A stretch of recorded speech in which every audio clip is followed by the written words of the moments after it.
आपण मन को नमस्कार। इटा सकालु सकालु 7:30 बाहरी पड़लु भवानीपाटना जीवार लगी। तेल जेहेतु नहीं थे तो पेट्रोल भरलु। भरी सारा पर तुरंत फिर भवानीपाटना लगी बाहरिलु। सेना 10 बजे थिला प्रोडक्ट ट्रेनिंग। किछि नहीं खाई थे रास्ता देखलु गोटे होटल रे थिला पूरी भी सेन मिलू थिला तो पूरी खाई देलु। खाई सारा पर फिर बाहरिलु गाड़ी के मुड़लु आउ तापर जेते बेला आमे दुई जण जोथिसु तापर भवानीपाटना पाखापाखी इटा पहुँचला पाखापाखी टिके मजा करी करी भी जाइसु। आमर ऑफिस नकटीगुड़ार खसा केन्दु पाखे अच्छे भवानीपाटनार 25 लाख शॉपी अच्छे सेन जेते बेला आम 9:30 बजे पहुँचलु। इटा मुई भीतर के जाइसी ऑफिस भीतर के आर ऑफिस रे जुहार करसे कि ऑफिस आमर मंदिर है प्रोडक्ट ट्रेनिंग तापर थीसी से दिन तो ये प्रोडक्ट ट्रेनिंग लगभग 2 घंटा तक खाली प्रोडक्ट ट्रेनिंग दिया जाइसी।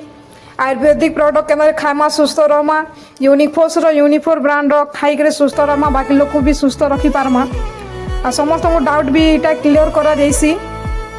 तापर जिते 1:30 बजे सरसी इटा अक्षय आएंगे आमको बाय बाय करसन फिर वापस टिटलागढ़ ऑफिस आवा लगे बाहरीसु हेले हेते बिल तो फिर भोग भी लगी जाइथिसी न रास्ता रे आसु आसु गोटे जगार गोटे होटेल रे लिखा जाइथिसी सेन मटन हाई लगुचे बोलिकी सेन पशु और खाइसु।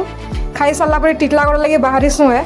आपण मैंने जदि डिटेल्स बुझवार लगे चाहून ताल भवानीपाटना नकटीगुड़ा आम ऑफिस अच्छे आपण मैंने आसिक भी बुझी पार्बे।